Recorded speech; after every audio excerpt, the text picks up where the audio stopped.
If there were more than 24 hours in a day, would you work? I don't know if I would.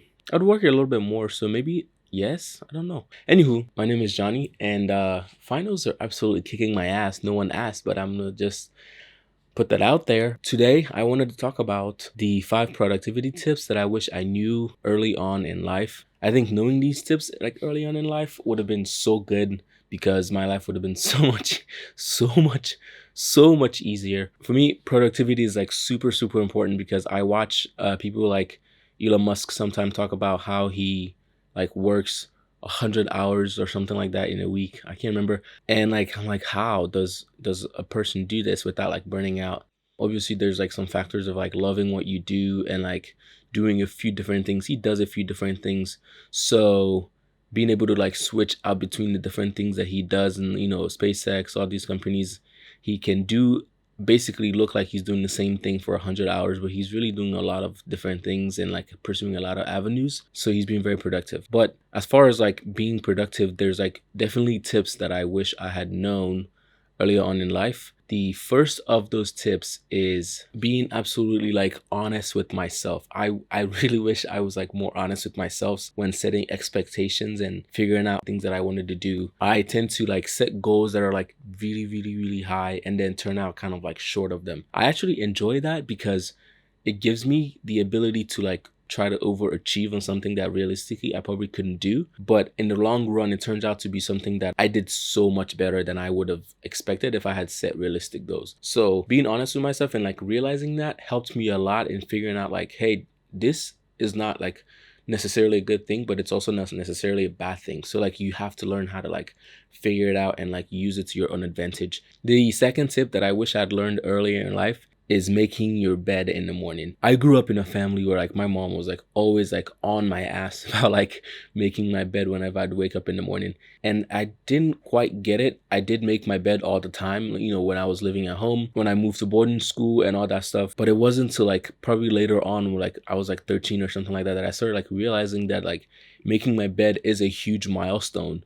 At that point it wasn't like that big for me, but like it was like one of those things, like if you can wake up and have the discipline to make your bed and not stay in bed and not hit snooze, and you can have more days that you do that versus more days that you don't do that, you're setting yourself up for success. There's a book by one Admiral William McRaven, I think that's his name. Yes, that is his name, called Make Your Bed. And the book is basically how like some of the small victories you get in the beginning of the day, some small victories can be really the constitutional parts to making up larger victories in your life. He donates like making your bed to being like one of those victories that you need to try to figure out a way to get in order to have like a really successful day, because it's the small things that make up the really big things. Wow, that's awesome.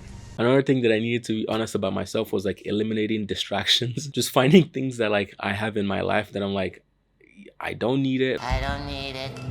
I don't need it. I definitely don't need it. And like really sticking to the fact, being honest with myself and like saying like, okay, this is gonna distract me. I really don't need this, so I need to push it aside. Having realized that later on in life has been incredible because you know where your like weak points are, at least some of them, not all of them. You know some of your weak points and you know how to like handle them, and you know what's coming. The next productivity tip that I wish I knew, this is the fourth one, earlier on in life, is how to use the Pomodoro technique. Technique. Oh, I think I got it. Pomodoro. Oh, I missed. Pomodoro Technique. The Pomodoro Technique is basically a technique that says, pick a subject you want to study for 25 minutes, rest for 5 minutes. While you're resting, really actually like rest, just rest. Go on a walk, do something like walk with your dog, look in the sky, watch birds, and then come back to your work and continue your work. For me, I find that like 25 minutes is usually the amount of time that it takes me to like actually get zeroed in and focused on work. So it doesn't exactly work for me to focus like to leave every 25 minutes. But for me, usually mine is like 50 minutes. Then I take 10 minutes to rest, which is, I feel like it's still a little bit more proportionate to the 25 minutes because it's 25 to 50, 5 to 10, which is like 15 minutes and 10 minutes and 1 hour. And then doing that gets me like several hours. There's a thing called the law of diminishing return, which means like the more you work on something without any rest, the less you actually get done in total. I used to think that like if I just push through this, like if I just push through the next assignment, like I'll be fine. But like